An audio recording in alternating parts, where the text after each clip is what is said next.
night may be long and the dark may be deep, but the answers are there to be found. Whether it's the normal, the abnormal, or the paranormal, you're in the right place. Let's go beyond reality. Welcome to the program. It's almost the first program of a new year. We're a week away from that. And that's crazy to me that we're talking about 2021. But we are winding up 2020, so I hope everybody is taking a moment to reflect on the entire year. It's been a very, very strange one between politics and pandemics and just the change in behavior that the pandemics have brought on. I mean, things that'll never return to what we would consider to be normal. Some of that's good, though. Some of it is actually quite good, but some of it isn't. And we're just going to have to see how all that unfolds as things start to get normal. People are now getting the vaccination. Yeah, things should be starting to scroll back to normal. That's what we're hoping for. I hope you had a great Christmas. I really do. The other, it was a Christmas Eve. During the day, I had a last-minute bit of inspiration. And those of you who caught the show on Christmas Eve night know that I went back and pulled a bunch of our skits and our comedy stuff that we had done over the course of the first couple years of the program. Stuff that we just I haven't had much of an opportunity to do recently. But we used to spend a lot of time. I wrote a lot of comedy stuff and spent a lot of time producing it and editing it and getting it to the point where it was something presentable. And I thought it'd be fun to share it. And as I started listening to that, I was cracking up. But one thing I did realize is that when you hear them back to back to back, like all the Harry Butts interviews, back to back to back, it's a little overwhelming. But when you hear one every month or so, like we were doing back when they were new, it wasn't quite the same effect. So, but it was a lot of fun revisiting all that, all the Crapco commercials, Faki. Who else did we have on? The songs that Jason and I did for Christmas, that kind of stuff. It was a lot of fun. So I hope you got some enjoyment out of it as well. I didn't expect a lot of people to tune in. It was Christmas Eve, for gosh sakes, but it's there. It's on the YouTube channel, so anybody can visit it and check it out if they didn't get a chance to listen before. It's it was the Christmas Eve special, so I hope you enjoyed it. Welcome to everybody in our chat room. Always good to see you all there. I consider you to my friends and my family here on Beyond Reality, and it's always good to see all your names flowing through the chat room. If you're not sure where the chat room is, I recommend that you check out our YouTube channel, because that's where the chat room is. Please subscribe if you're at the YouTube channel. Just go to YouTube and search for JV Johnson and subscribe, because there's no fee or anything for that. Also, Twitch channel is available for subscriptions or just following. Either way, I appreciate you to do one of those two things and be part of our Twitch community as well. That Twitch community is our weekend program. I mentioned Booze, Brews, and Bros on Friday. It will not be on the YouTube channel. It'll be on the Twitch channel, or it'll be on the YouTube channel for Booze, Brews, and Bros, but not mine, not the JV Johnson one, just to make it more complicated for everybody. So we're going to go to break, and when we come back, we'll bring our guest in, Scott Mitchell. He's a pastor. We're going to be talking about secrets of the Bible. We'll be talking about the angelic world before mankind. We'll talk about angels and UFOs, how they're related. We'll talk about angelic and alien genetic manipulation of humans, and we'll talk about giants. These are all great things to start the week off with on Beyond Reality, and we'll be right back. Don't go away. Please support the program. Go to patreon.com/Johaw. That's JOHAW. Tonight we're going to be talking about something very, very interesting. We're talking about the secrets in the Bible with Pastor Scott Mitchell. He is a mind-opening Bible teacher and the host of Bible Mysteries podcast. He's been a student of the Bible, Bible history, and Bible mysteries for 40 years. His careers have spanned music, legal support, and technology, and he currently pastors Grace Family Bible Church in Seguin, Texas. Did I say the name of that town right, Scott? Is it Seguin or Seguin? We actually say Seguin, but you came closer than most. Well, it is a tricky one. It is. And what a resume! You were in the music business, your legal support. I mean, you've done a lot of stuff in your career here. Yeah, I used to tour professionally as a musician back in the 80s. Oh, wow. a stenographer and taking depositions and legal testimony in courtrooms, and then finally I faced this call to preach and took my vow of poverty. Well, let me ask you this, because this isn't what you're on the program for, but I, too, am a musician. I haven't toured professionally, but I do have a band, and I play gigs, or back in the day when we could play gigs a year ago. So I'm curious about it. What did you play, and what kind of music? Well, I used to tour back in the 80s with about the only artist you may have ever heard of was Louise Mandrell. And I was a guitar player. I was a lead guitarist for her group. I played for many different people over the years, but I currently now just play jazz. I grew up in South Louisiana, so the jazz influence was huge for me. Wow, so Louise Mandrell is a country artist, right? She was, yes. She is. Wow, I'm really impressed by that, actually, and I'm glad you're still playing too, because once that's in your blood, you don't ever want it to leave, and in some cases you can't get it to leave. You just got to play. I'll take a sabbatical here and there where I won't play for a few months, and then it burns me up, and I got to get playing again. Yeah, I know what you mean. Well, I still play pretty actively. I'm blessed to have a wife who's a fantastic singer. Oh, nice. And we actually have a jazz combo. So even though 2020 and the COVID gave us a real strong hit on gigs, we still plan to pick that up again. Good for you. Well, that's terrific to hear. Now tell us about the transition from all of that stuff to, as you said, you got the calling. You heard the message. You knew what your new mission was going to be. How did that happen for you? It's a really interesting thing because when I was very young, I grew up in a family that was not a church-attending family by any shape or form. We didn't go to a church unless somebody died or got married. But I had a grandfather that would occasionally take me to a church that he attended when I was young, and that was about my only exposure to religion. But when I was a little bit older, I began to have nightmares, and they were very strange dreams, and they usually involved something that was sort of satanic or demonic, and I didn't understand them. Oh, wow. Yeah, and they were I would wake up disturbed and sweating and whatever. But finally, about age 15 or 16 or so, I had a sister that was dating a young guy in high school, and his father was a pastor and a Bible teacher. And she said, you really ought to come to this Bible class. And I began to go. And he just happened to be teaching on demonology. And he was speaking about the things in the Bible that actually revealed who Satan and the devils were.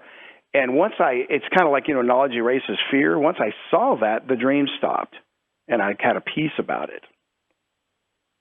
So I have to ask you this, in retrospect, as you look back on those days, having those dreams before you came to terms with them, what do you think was fueling them?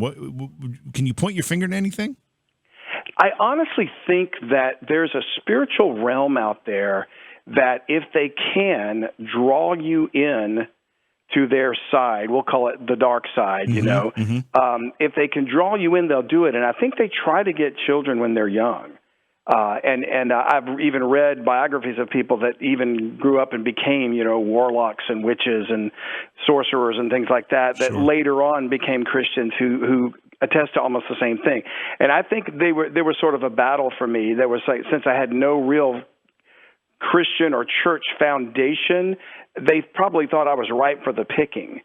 And I think that fortunately I was able to see some truth before they got to me. So let's talk about that for a second. They saw you as an easy mark or something of the sorts. They started to fuel these dreams inside you, which, as you described, said they were terrifying or they were scary, and you would wake up and confused and frightened by these things. Is that their normal MO? Do they use fear to try to bring people to them?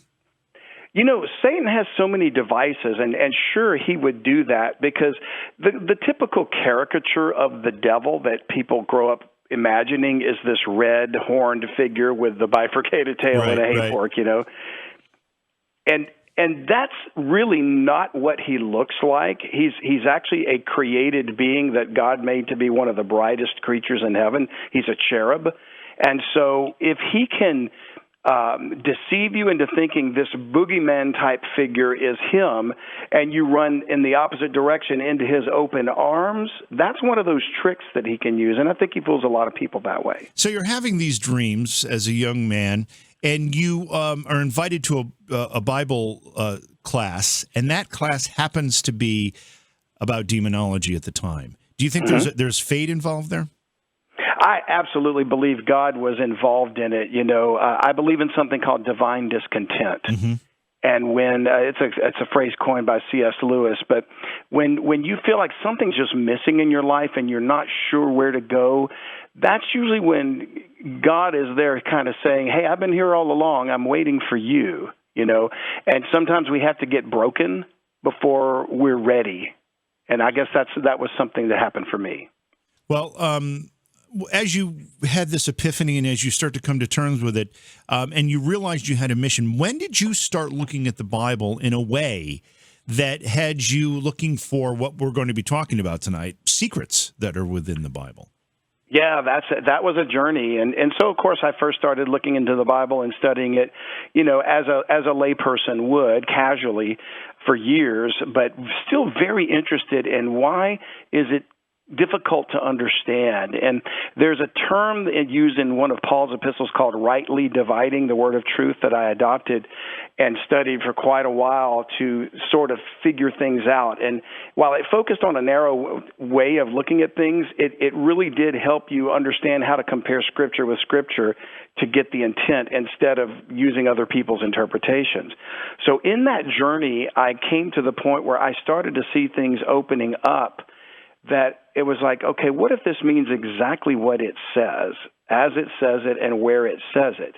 And you mentioned giants in the opening there, and things like that. There were giants in the Bible, and so instead of dismissing that and saying, "Oh, that's just one of those things," it's like, no, there's giants. That's huge. That's a thing. Let's look into that. And as I began to study those things, I began to find more and more. Help me understand this, because we have, in fact, talked about the Nephilim. We've talked about giants. We've talked about, and forgive me if I don't have the details exactly correct here, but we've talked about angels coming down and mating with human women and creating the Nephilim, and a whole bunch of things that would be considered very, very foreign to most Christians. However, they are, in fact, there in the Bible. So what's the prevailing orthodoxy here when it comes to those passages in the Bible that you are now taking somewhat literally and trying to understand them from a literal sense? What is the other side saying? Are they saying these are just metaphors? What's their approach? Well, certainly they take an approach that, like you said, orthodox, and if they want to dismiss it as a metaphor or a spiritual truth that's not meant to be literally understood, they can do that. But when you talk about orthodoxy, you're talking about essentially organized religion. And for the most part, I would argue that religion is man-made.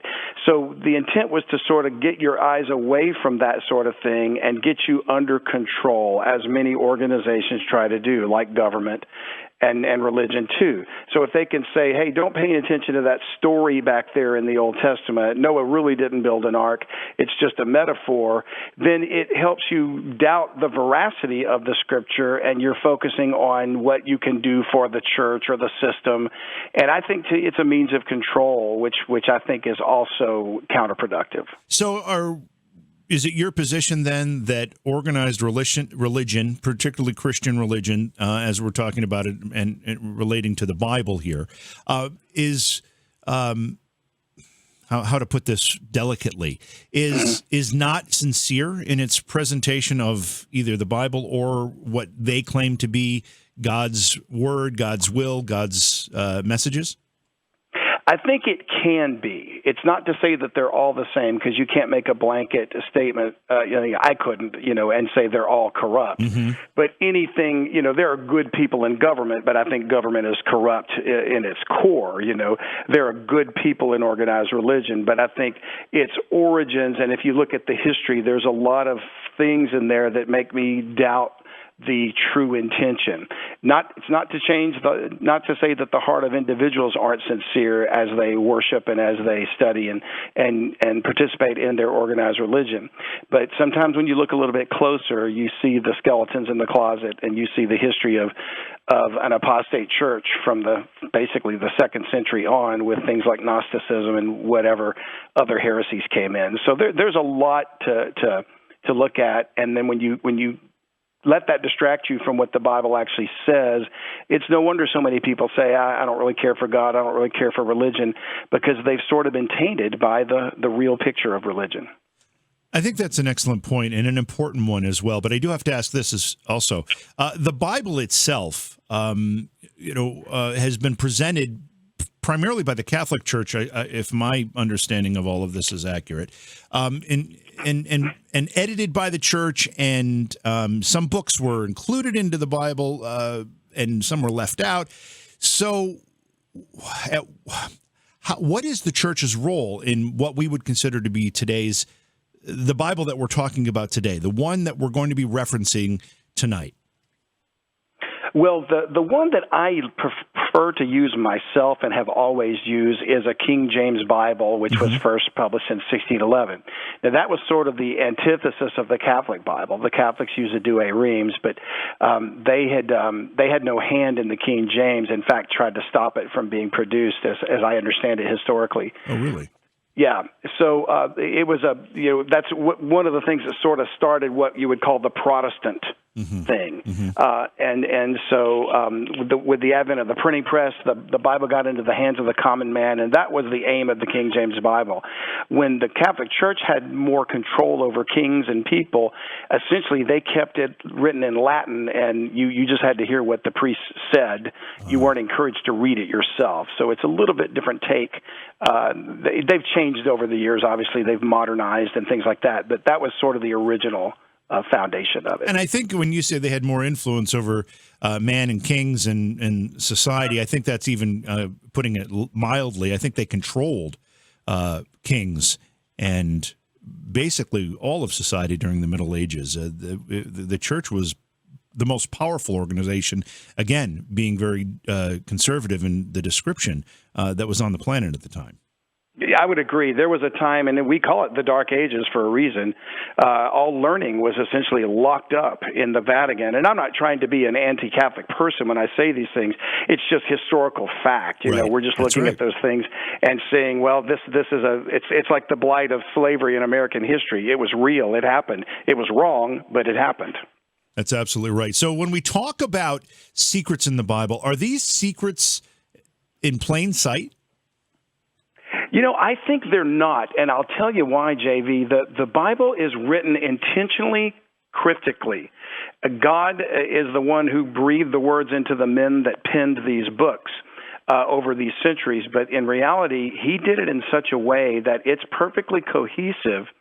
But this gets back to what you were saying in the opening about, the angelic world and Lucifer and things like that.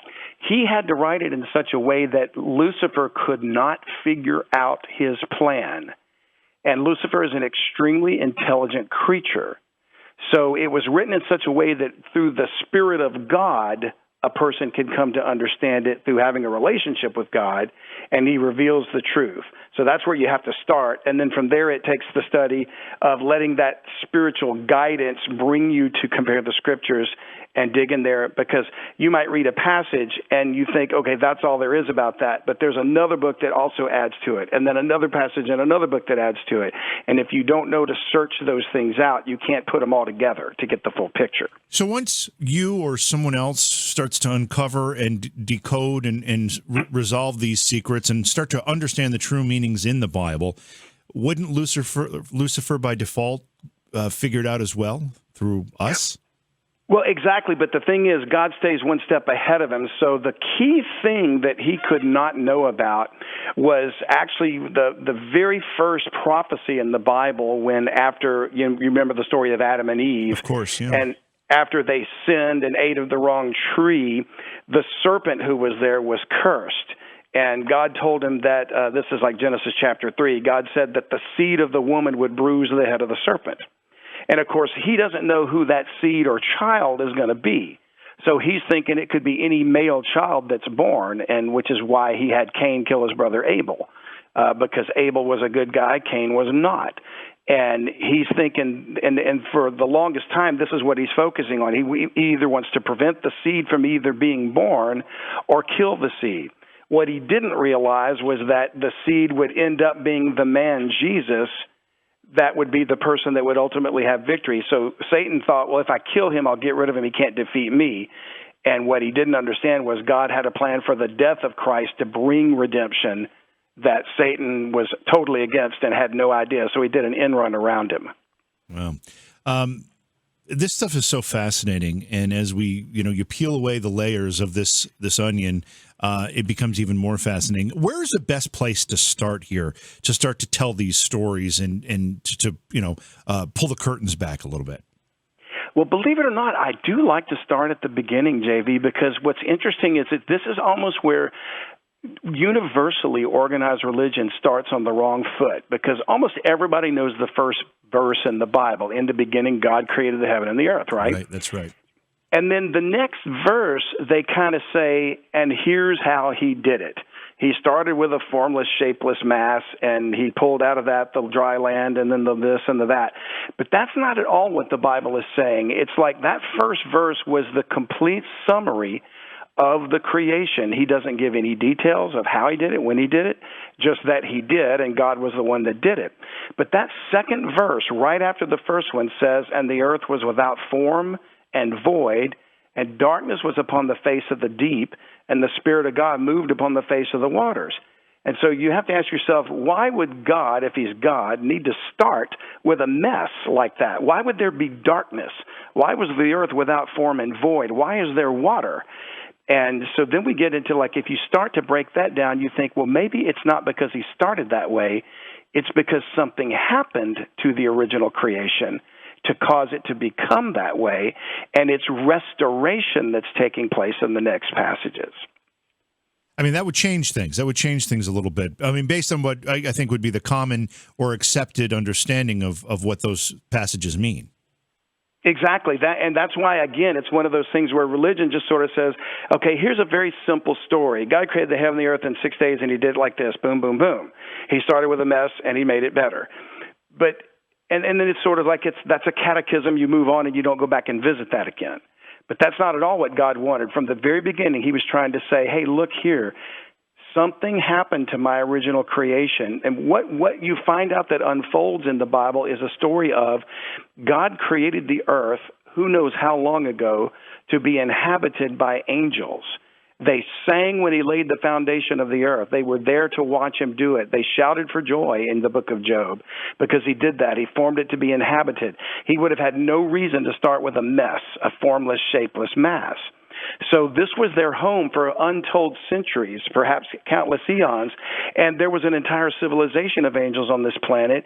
When one of those angels decided he wanted more than just to be a servant, he wanted to be God and replace God, so he convinced a third of those angels on that past earth to join him in a rebellion to take the throne of God.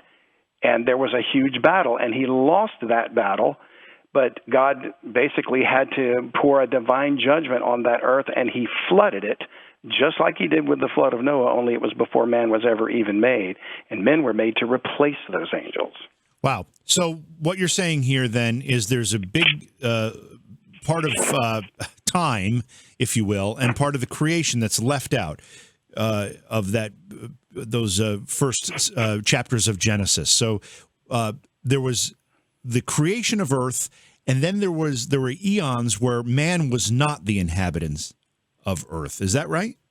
As far as we know, since there's no recorded history of the time, you would say, and I guess to be technically correct, time began when God started the restoration on the first day.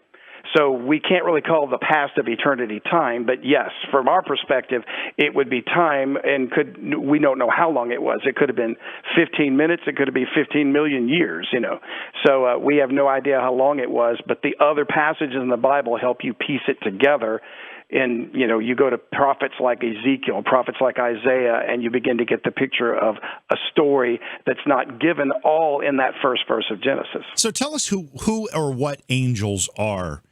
So that we all have the same understanding. I mean, there's a popular culture version of what an angel is, but what are angels as it relates to this conversation we're having tonight? Absolutely. So angels are created beings, and they're called sons of God in the Bible. Okay, Adam was a son of God too, because he was created. He was the first person, and every person since he and Eve have been born. So angels aren't born; they're created, and there's a finite number of them, although it's a vast number according to the Bible. And they're made of a different substance than men. Man is made slightly lower than the angels, according to the Bible. So whatever their makeup is, it's a different makeup than human flesh and blood. They must have this ability to venture into different realms. They can take on the form and look like a man. But in the case of a cherub, which is a type of angel, they actually have 6 wings and 4 faces. The face of an ox, a man, a lion, and an eagle. So it would look like a very strange creature to you and I, not your typical beautiful woman angel that you think of in society, you know. Right, right. Yeah, I mean, most when you say angel, the vision that conjures up is a winged, beautiful winged creature with a glow. And that's what we think of whenever I think God's angels are spoken of. But there's more to it than that. And it sounds to me like these angelic creations of God were intended to be the first occupants of Earth. They were, and it is very possible, JV, that things like the pyramids were built there by them. It's possible that the legends of Atlantis and the Titans and Gilgamesh and whatever from ancient scripts are trying to remember that distant past through handing down of stories.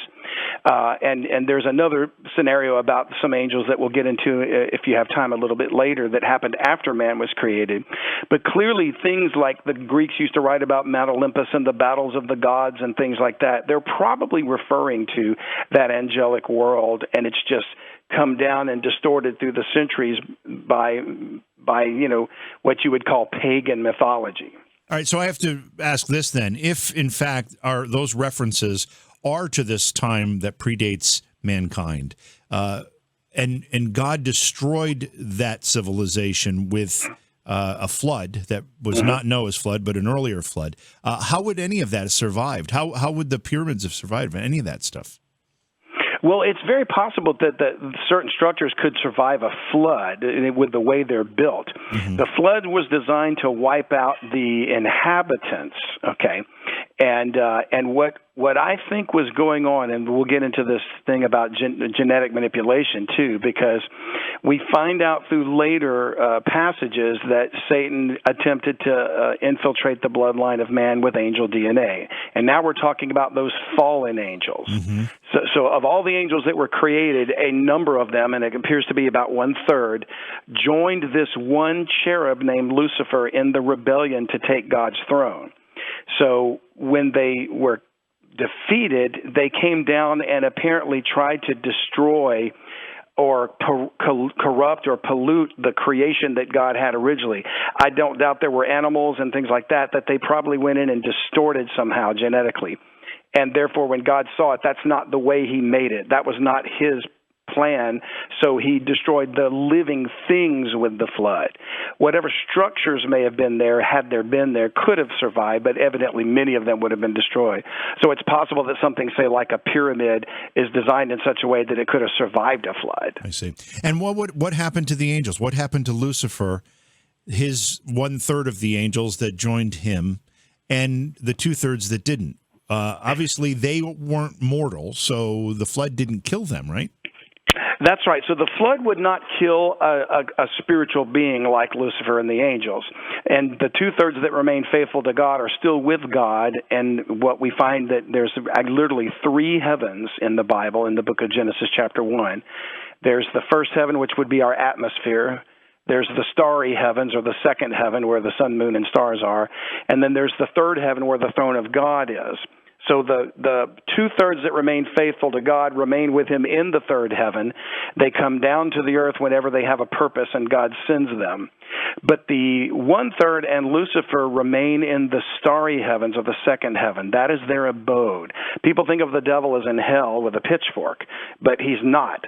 He doesn't want to go to judgment any more than another person does, but that's where he's destined to go.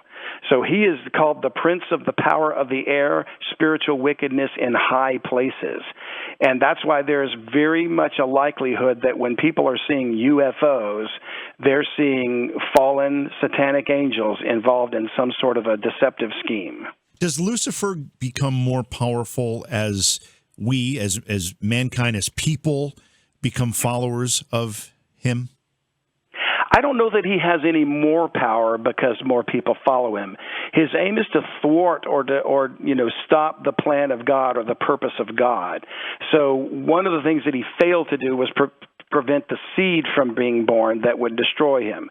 So at this point now, he's trying to stop the plan of the seed's redemption. So if he can keep as many people from having access to God's redemption, that's his focus now. He still thinks he can win. He ultimately wants to control the earth and gain control of it in a what we would call the kingdom of heaven. But he's so arrogant, he thinks he can win, even though the Bible's already laid out the end of the story and he loses. So God destroys earth, rebuilds it, and then puts man on earth to reign over earth. Did God see man as a less dangerous threat than the angels, and that's why he populated ultimately the earth with mankind? Actually, that's a great question, and I think it's almost in a way, it could be God's sense of irony or sense of humor, because Lucifer was called the anointed cherub, and he is in the book of Ezekiel chapter 28. He's called the king of Tyrus. But every precious stone was his covering. He was built with musical instruments into him. He was the brightest creature in heaven, hence the name Lucifer. And when he essentially was given like a high position. He was probably the top-ranking created being in God's creation. And then when he rebelled against God, it's as if God said, look here, I can take dirt and do better with them than I did with you. I gave you every advantage. I'm going to take the dust of the earth. I'm going to shape it into a man. I'm going to breathe into it the breath of life. And I'm going to focus all my attention and love on that thing when you could have had it, and I'm going to give it to man. And he truly, because he's God, he can look into the future and see man, and he truly does love us and want us to have a relationship with him. And the devil is trying to thwart that. He does not want God to have us in a relationship. So God creates man. We know the story of the Garden of Eden with Adam and Eve. And is it Lucifer that appears as the serpent? Absolutely. He would have been the serpent because it's another aspect of him. He shows up in the book of Revelation, and he's called the dragon, the serpent, that old serpent, the devil, and Satan. So it's all the same person. And the serpent, incidentally, was a seven-headed dragon. It wasn't a snake wrapped around an apple tree, and it wasn't even an apple tree. And how do we know that? How do you know that? Because I've never heard that version. Well, when you look in Revelation chapter 12, the Bible literally says in verse 9 that, let me pull that up for you so I can quote it exactly. And the great dragon was cast out, that old serpent called the devil and Satan, which deceiveth the whole world. He was cast out into the earth, and his angels were cast out with him. Now, JV, I'm quoting from a passage that is going to be a future war coming, possibly soon, but it's pointing back to the fact that the dragon is the old serpent, the devil. He's the same serpent that was in the garden. And in that same chapter in verse 3, he's described as a great red dragon having 7 heads and 10 horns and 7 crowns upon his head. Wow. As Lucifer attempts to corrupt man or Eve and mankind in the Garden of Eden, what's God's response? Well, God's response was, of course, from the beginning, he said, you can eat of every tree of the garden except for the one, which was the tree of the knowledge of good and evil. And what a lot of people don't realize is that Adam and Eve were created to be, they were going to live forever, that we would have never died. There was something called the tree of life that had they eaten, they would have lived forever. But when the serpent appeared, he convinced Eve to say, if you eat this tree that God told you not to, first of all, he lied. He said, you won't die, because God had told him if you eat it, you'll die. He says, you're not going to die, but God knows you'll be like the gods, knowing good and evil. And who were the gods? Well, those were the fallen angels. So Adam and Eve could have seen them. At that time, there was a way they could see the spiritual realm. They weren't flesh and blood as we are now. They were probably flesh and bone, but not in the same way we are today, with a body that can die and get sick and old and bald and fat and everything else, like I do. So the bodies were perfect. They would have lived forever. But when he said you can be like the gods, she would have been able to see these gods, which were the fallen angels. So she would have said, okay, I want to be like them. So when she took and ate, that's when sin was introduced into the human race, and then death came as a result of sin. Let's talk about, because I know this hour that I have with you is going to go quickly, but I want to talk about the genetic manipulation that you referenced a few minutes ago. Where does this start to enter into the story? Well, it starts with the clear example was in Genesis chapter 6, and that would be with the Nephilim, as you mentioned earlier. So there's an excellent book called The Judgment of the Nephilim by a great author that I've had on my show named Ryan Pitterson. I highly recommend his book. And he goes into great detail about the Nephilim. But what we find is that in Genesis chapter 6, as men began to multiply, there was too many people for the devil to say, okay, I'll kill that guy. He's a good guy. He must be the seed. I'll kill that man. He's a good man. He must be the seed. There were too many. So he came up with an idea. What if I send some of my angels down to earth where they will have to leave their realm, they would have to leave their estate, the Bible calls it. They left their first estate, their own habitation, so that they could take on a physical form for the purposes of procreation. They took wives of the daughters of men, because the women were beautiful, and they had giants by them. They were giants on the earth as the children of these sons of God, they're called, fallen angels. So they're hybrid human angel creatures. And it got so bad that the entire bloodline of man was getting corrupted. Satan was thinking, I'll just corrupt the bloodline so that the seed could never be born.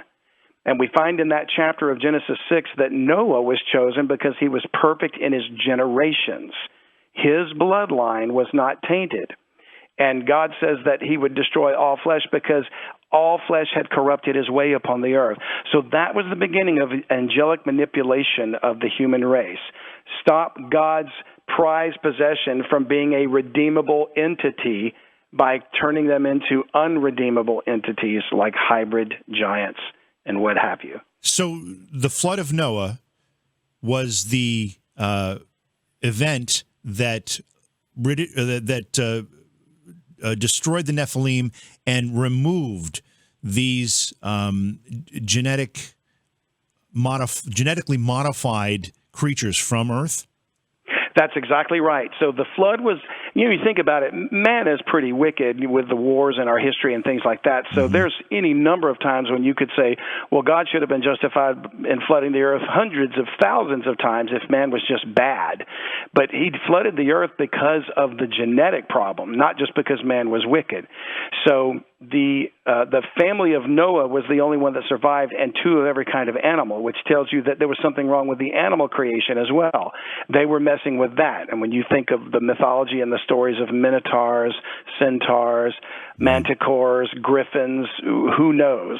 They were probably based in some form of truth that these angels were manipulating even God's created animal kingdom. So that's why he had to destroy everything except for two of every kind of his original types, two of every kind of animal that he created. So, I'd have to assume by association here that that none of those genetically modified humans, these angelic human hybrids, have survived, and there are none on Earth today? Well, actually, that's another Bible mystery, JV, because and this is dealt with by that same author in the book Judgment of the Nephilim, but it's in the Bible, and he uses the Bible to prove it. What we find out is an interesting story. After the flood, the world begins again with Noah and his family. He's got 3 sons and his own wife and their wives, so a total of 8 people. Ham is one of the sons of Noah. Noah gets drunk, passes out after he plants a vineyard. This is after the flood. And Ham does something to him. And when Noah wakes up, he knew what his son did to him. So he doesn't curse Ham, the man that did the thing. He curses Ham's son, and Ham's son, who's Noah's grandson, is named Canaan. Now, Canaan is generally not known for anything in the Bible except for a land called the land of Canaan. Right. And you might know enough about it to know that that was the promised land that God gave Israel. That's right. But when Israel finally did go into that land to conquest it after they were released from bondage in Egypt, you know what they found there? What? Giants. The Canaanites were giants. Not every single individual, but many, many tribes of the Canaanites were giants. So what we've come to glean is that Canaan must have possessed some of that angel DNA that was like a recessive or a latent trait in his mother, Ham's wife. Therefore, when Noah cursed Canaan and not his son, why pick on one grandson? What did he do wrong? He never did anything wrong. It's probably because he looked at him and he knew this guy is part giant. And therefore, there were giants in the earth in the land of Canaan during the conquest with Joshua, and even David fought Goliath, the giants got smaller as time went on, and evidently the remnant of the giants were destroyed by the Israelites. And the giants got smaller because the DNA was being diluted? Exactly. They were far removed from their original fathers, who were actual angels. And by the way, those angels, not all of the 1/3 of the fallen angels did this, took wives. The ones who did, we don't know the number, but they were destroyed in the flood too in a different way. They were put in chains in a bottomless pit, according to the book of Jude and 2 Peter. And so when the other angels, their brothers, I guess you could say, saw that judgment upon them, they weren't about to come down and take other wives. So the only possible way that the DNA could have been pushed through the line would have been through one of the sons of Noah. We're talking tonight with Pastor Scott Mitchell. Scott is a podcast host. Also, Scott, you have a book coming out about this, don't you?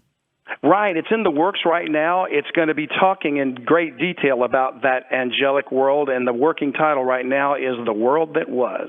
And it's expected to be released in 2021? That's what you hope? That is my hope. And you also have a podcast, Bible Mysteries podcast. Where can people hear that? Well, they can subscribe with any one of the podcast apps like Spotify or Apple or any of those. And then we have a website, it's a Captivate website. So the best way for people to get to the resources, because it's easier to remember, is just to go to my main website, which is utbnow.com. And UTB is short for Unlock the Bible. And we're talking about the secrets of the Bible tonight with Scott. And I have to ask this before we continue talking about these details. But are the secrets just about regarding the historical nature of the Bible, or is it also forward looking? Are these secrets giving us a plan moving forward as well? Absolutely, it's forward thinking. That's one amazing thing to me about the Bible and all the years I've been studying it, is that it's timeless, And I mentioned a coming war in heaven in the book of Revelation. Well, that hasn't occurred yet. Right.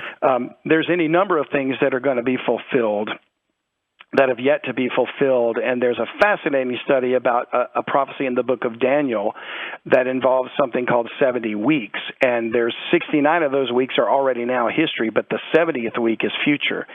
And that's kind of where everything in the Bible hinges around. So one of the things that's going to happen in this war that takes place is God's angels are going to engage Lucifer and his angels in a final battle.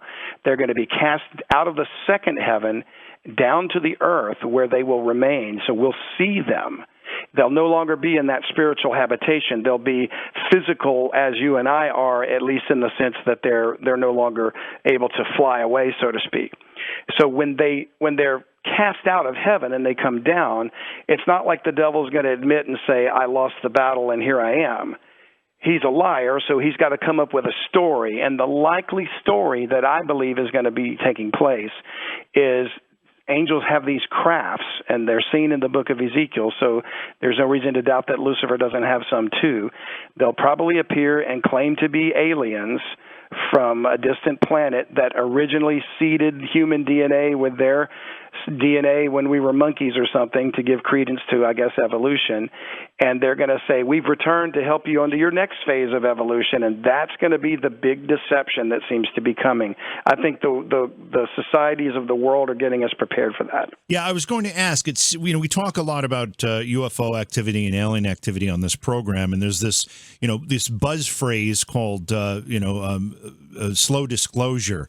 We're starting to see these drips of disclosure by the U.S. government, other governments, and other organizations. Is this, first of all, are they involved or are they duped?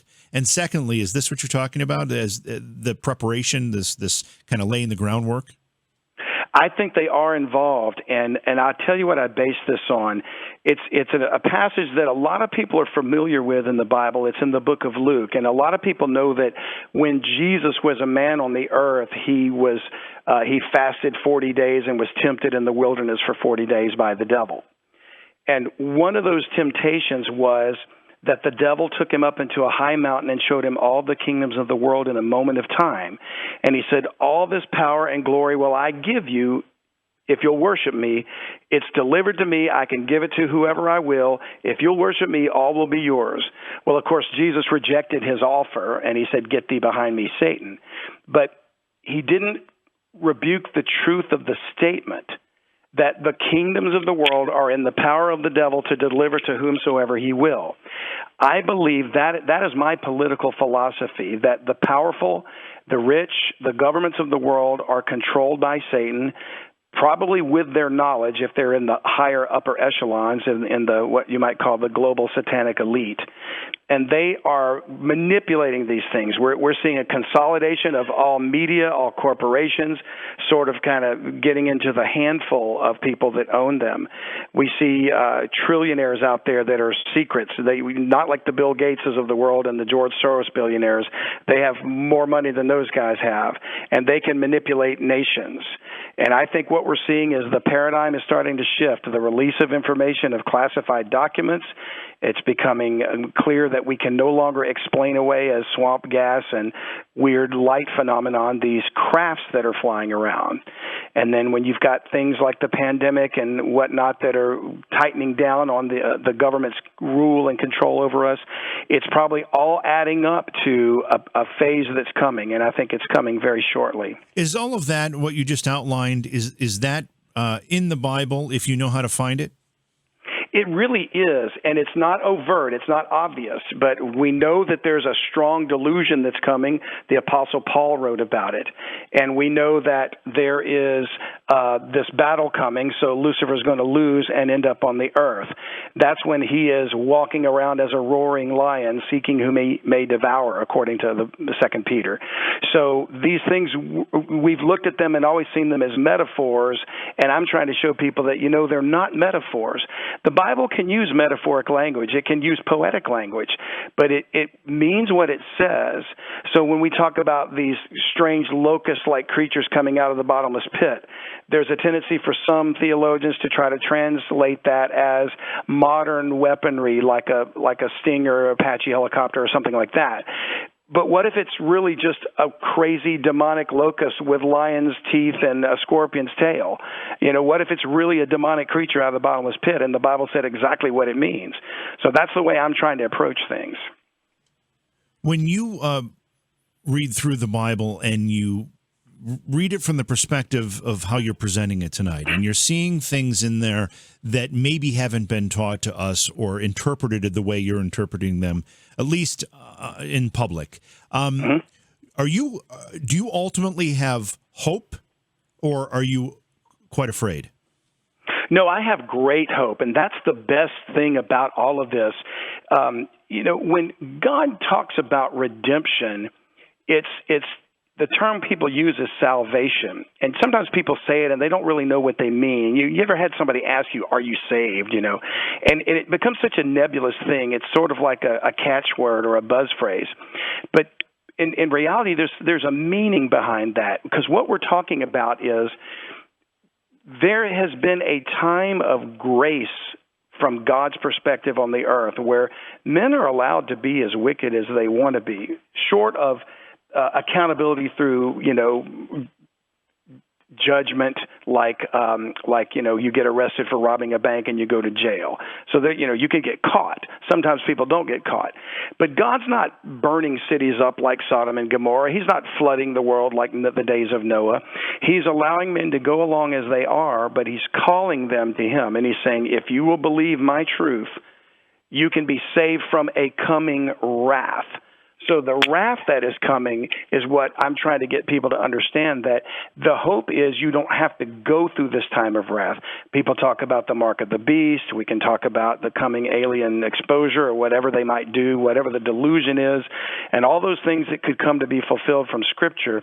The hope is that there's a Savior, there's a person that you can have a relationship with that will allow you to escape that coming wrath, and that happens to be the person Jesus Christ. We've seen quite a move away from religion, particularly Christian religion, in this country, and I think through most of the Western world. It seems to be accelerating at times. Is that, first of all, at all of concern to God? And secondly, is that part of Lucifer's work?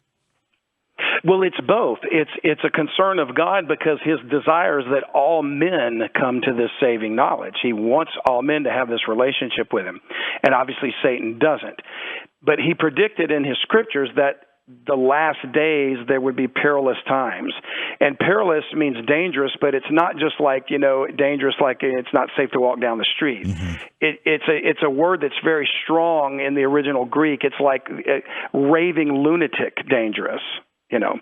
So we're closely approaching that when you see things like the crazy riots that we've had this year and the destruction of property and arson and stuff. And it's going all over the world. It's not just in the United States.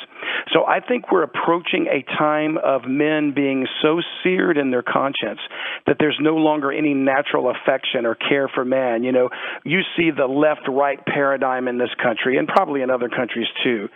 You see, we're trying to be divided along racial lines, along political lines, along religious lines. All of this is a distraction to keep your eyes focused away from the spiritual battle, because the devil doesn't want you to see what he's doing. It's like a magician doing a trick with his left hand while you're looking at his right hand. And so all of this is intended to distract you, and the governments are behind it. There's like I mentioned, a satanic global elite that are very much fomenting and funding this because they actually do worship the devil. They're actually believers that Lucifer can win this battle, and they want to be one of his top dogs. Let's talk about the governments for a moment again. At what level of the government is there complicity? Does the president, and I don't mean this specific president, I mean any president of the United States, have knowledge of this, and are they in on it? Or is this a level of shadow government or, a world government or something that is actually above what we would consider to be the president's level, and they're somehow pulling puppet strings? I'm with you on the latter. I think, JV, I would have to agree with you that it's got to be something above the level of even a president or a prime minister or king, because if at some point somebody would have had to have a conscience enough to say, right. I mean, I may have been a bad guy while I was a president, but I got to let you know there's something going on here, and you would have to think there's other people of high levels of government that would have spilled the beans too. So it is more likely some very secretive people that control essentially the money system of the world, because that's where the power is. So it's going to be more likely the ones who own things like the IMF and the Federal Reserve Bank, which are private banks. It's going to be people that control and have had control for possibly centuries. They could be families that have been around for centuries. And so there's almost like a royal lineage, if you will. And I don't know any names. I couldn't name a name. It's not going to be a Bush or an Obama or a Trump or a Clinton. It's not going to be one of those. It's going to be something way above them, and they are, in fact, the puppets. Okay, you mentioned something that I think is a very serious problem, but maybe not for the same reasons, and this consolidation in tech and their control of information. You referenced that. Does that mean that a Mark Zuckerberg and people of his level or class are somehow involved as well, or are they two puppets? I believe they're probably puppets as well, but they may be higher up the ladder. They may be higher up the food chain because of their wealth. Because when you think about a person like Bill Gates and the Gates Foundation, this is a man that is a Malthusian. He believes in population control and has for many decades. So, and he's not an expert on epidemiology by any stretch of the imagination. He tries to pretend he is. Yeah, exactly. And so why is suddenly he in this position to do these things? And when you look at the things that he funds, almost everything is very either socialistic in nature, globalistic in nature, and ultimately designed to reduce the population of the earth.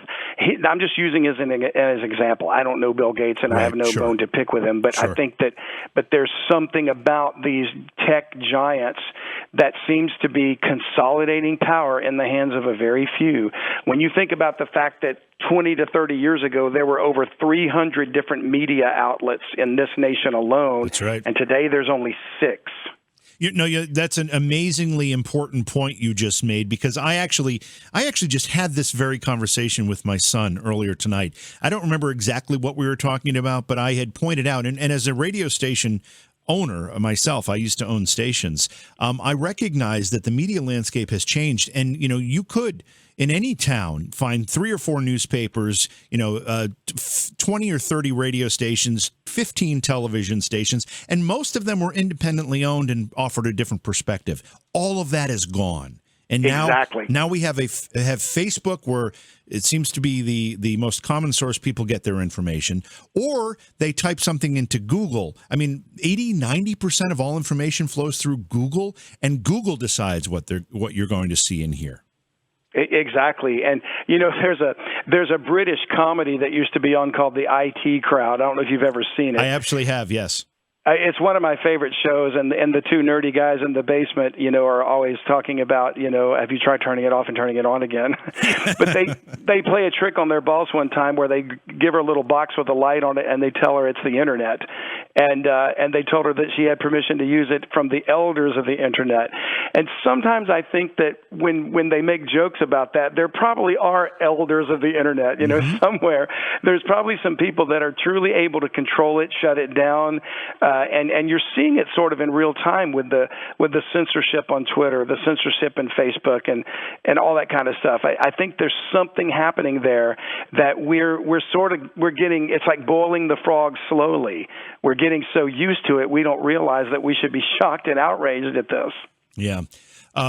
When we talk about people who might be at the very top of this elite, the people who, as you put it, and I'll paraphrase you, you said they want to be Satan's allies because they want a part of what remains after this, this war that they expect Satan to win, obviously.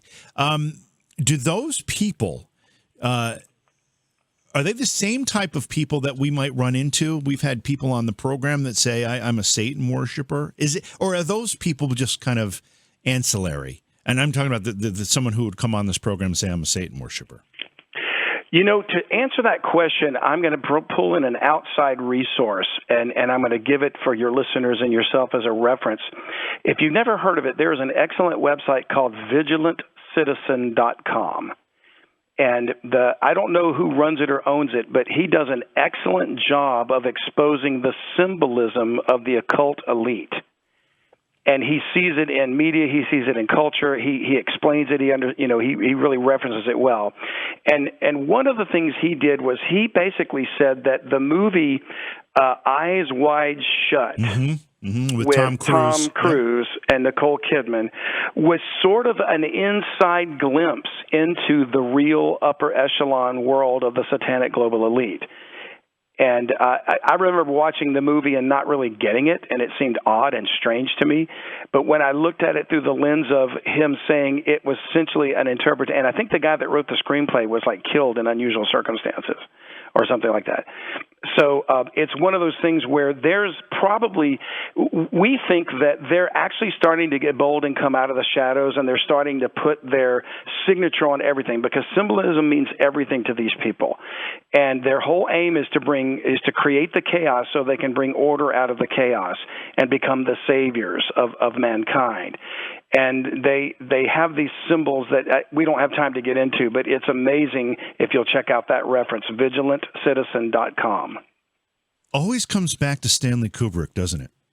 Sometimes it seems to, yeah. I mean, we talk about moon landing hoax. We talk about, and Stanley Kubrick has his hands in so many of these things, or not necessarily his hands, but he seems to have known things that maybe others didn't know, and he's trying to tell some stories here. Let's bring this back because we are going to run out of time. I can already see that. So many questions and not enough time to get to them all. But we keep talking about the wrath. Mm-hmm. I'm sure you can't give us a date, but based on what you're seeing in the world today, based on what you know of what the Bible is telling us, and specifically you, because you've learned to read it and interpret it a little differently, when can we expect this to occur? So we don't know the date, and there's no specific date giving, because it culminates in what the Bible, the central theme of the Bible is the return or second coming of Jesus Christ. So he says, of that day and that hour knows no man. So we can't predict. We have no idea. But there's some clues in the Bible, and to try to make a very complex subject as simple and short as possible, we have lived on this planet for the last 2,000 years in a time period the Bible refers to as a mystery. It's called the dispensation of grace. And it's not really accounted in the prophetic timetable of the Daniel 70 weeks. So without getting into a whole lot of detail, essentially after Christ was crucified, the clock stopped on the 70-week prophecy. 69 of the weeks were fulfilled at his death.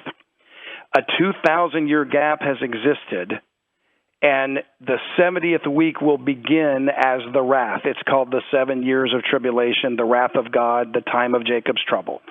And we don't know when that day is going to begin, but here's what we do know. So the Bible says in the book of Peter that a day with the Lord is as 1,000 years, and 1,000 years as one day. Now, that is definitely a metaphor, but it's a formula for something. And the way we see it is, it's a picture. Everything God does is in types in the Bible. So he recreates the earth in 6 days, and on the seventh day he rested. From Adam to Christ was 4,000 years of history. From Christ to today has been about 2,000 years of history, or 6 days. 4 plus 2, 4,000, 2,000, 6,000, 6 days. The seventh day is the final reign of Jesus on the earth. It's 1,000-year reign of Christ. It's the Sabbath, or seventh day. So if we look at it from that perspective, is it possible that if Christ was crucified in 33 A.D., that year, then the year 2033 could be 2,000 years exactly from the point at which Christ died? And could it be that the timetable of the final 7 years begins again shortly after that, or somewhere in that range? I think we're possibly that close. I'm probably way off in the years, but that's just a formula that the Bible gives us to get some idea, but not down to the day or the hour or even the month or year. Okay, and let's take this a step further. Again, this is just your interpretation, and there's no solid answers here. But again, I want your opinion. You mentioned the riots, you mentioned the pandemic. There are things like the climate change agenda, which scares me, especially now that the governments in the United States have recognized they can use "quote unquote" science to justify unbelievable controls on our activities and even our thoughts. We're seeing a lot of things change very, very rapidly. Does this give you some kind of reason to take pause and say, hey, we are close?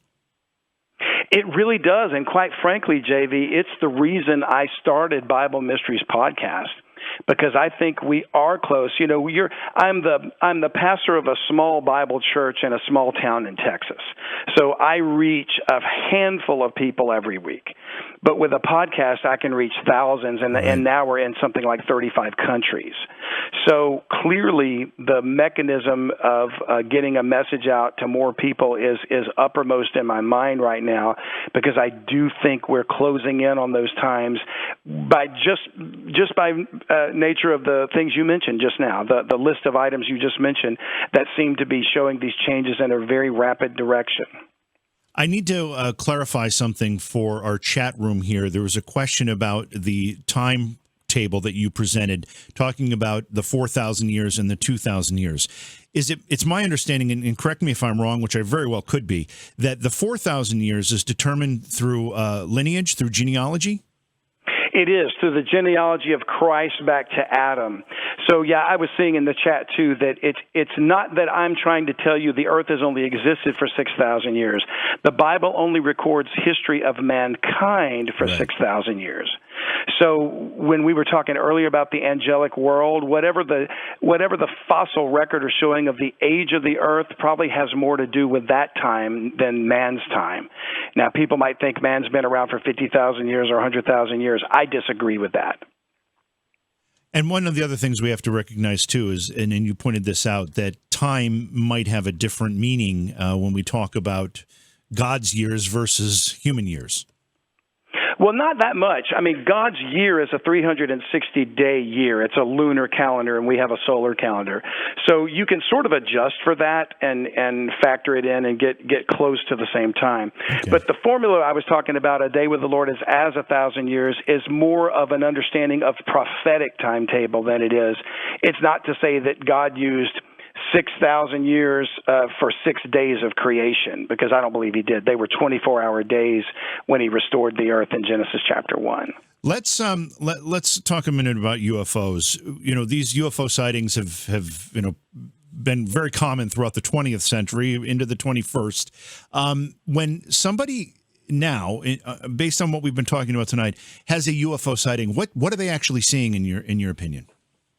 Well, in my opinion, they're seeing something that's a craft used by these fallen angels. In the book of Ezekiel, in both chapter 1 and chapter 10, the prophet Ezekiel saw God's cherubs, good angels, come down in these wheel-like crafts, and he described it as, a wheel within a wheel, and it went on its side. So when you think about a 400, 500 BC prophet describing something flying in the air and it being round and on its side, I picture like the wheel of a cart, the wheel of a chariot. Mm-hmm. And instead of being upright as we see a tire on a car, lay it on its side and then cause it to float. So he could have been describing what we might describe as a UFO. He also makes reference in the Bible, in the book of Zechariah, to a flying ephah and a flying roll, which is a scroll of a book. So there's different shapes to these things. But in the case of Ezekiel, he sees these wheels, and the cherubs are within the wheels, and the wheels move where the cherub goes. So you try to put in the perspective what a guy would describe as a UFO so many centuries ago, and that could be what he was seeing. So I take it from that they have this technology. It was given them by God, and the fallen angels had the knowledge to create that technology themselves. So while they're probably not aliens, and I don't believe there are really aliens, they're extraterrestrial in the sense that they dwell in the heavens and they travel in these crafts. They're probably on the earth somewhere, and for all we know, they come up out of the sea. They come from a secret base in Antarctica. I mean, who knows what? And that brings up a whole lot of question about the government involvement, because why don't we ever go to Antarctica? What's really down there? So there's a lot of secrets to that, too. Well, we actually just had a conversation in relationship to a different topic about the Antarctic Treaty, which prohibits all nations from visiting and spending, going more than just a superficial amount of distance into the interior of Antarctic. So that that raises a lot of questions in itself. We are almost out of time here, so let's bring this down to maybe what the $1 million question is. What does this mean for us, Scott? What does it mean that maybe we've been misinterpreting some of the messages of the Bible?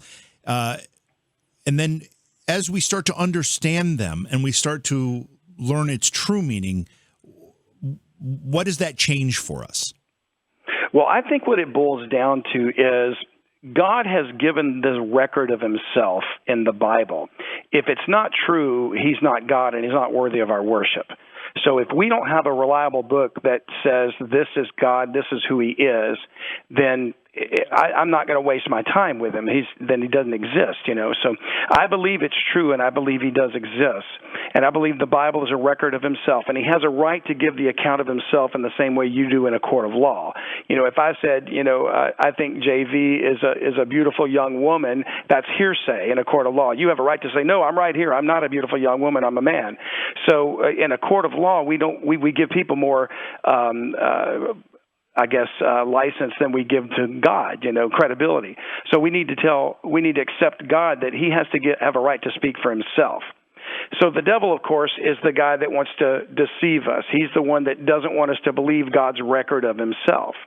Therefore, God's record of himself, if it's true, then the Bible has to be it. It can be understood through his Spirit, and the only way you can have that Spirit is to have a relationship with God. So the key takeaway I want everybody to understand is you don't need religion, you don't need regulations, you don't need tenets of man and a creed and this or that and the other. What you need is a relationship with God. You need to know that you have access to God the Creator, and he made that access possible through his Son. So the only hope that humanity has is to believe on the Son that God provided as a sacrifice for mankind. Once you've done that, you're delivered from the wrath to come, and that's the key thing. We don't want to be going through that time. I don't want to live in the time when I would be deceived to take the mark of the beast. We escape that through simply trusting on his Son as our own salvation, as our own Lord. And what do you say to someone who says God doesn't exist, none of this is real, it's all a fabrication of man, and I don't believe any of it? What do you say to that person? That's a hard nut to crack, because if they've made their mind up about that, I'm not going to try to convince them otherwise. The Bible actually has a passage that says, if any man will be ignorant, let him be ignorant. So I think I don't think the truth of the Scripture is something you can force on anybody. Bible beaters, that to me does not do any good. I'm more interested in building bridges than I am building walls. So I just lay it out there. It's there for someone to receive it or not. You can lay the table, but you can't make them eat. So I tell them that is fine if you want to believe that, but just understand that if you're wrong, you'll face a day when you'll have to give an account for why you rejected him, and that's on you. So that's all I can share with them. Scott, it's been a fascinating discussion. You present all of this information in a way that's easy to understand. Well, not necessarily easy, because none of this is necessarily easy, but certainly easier to understand and certainly compelling. Once again, let people know how they can find your podcast, your website, and all the things that they would need to find if they want to follow up on your work. You bet. It's been a real privilege, and I'm so grateful that you have me today, JV.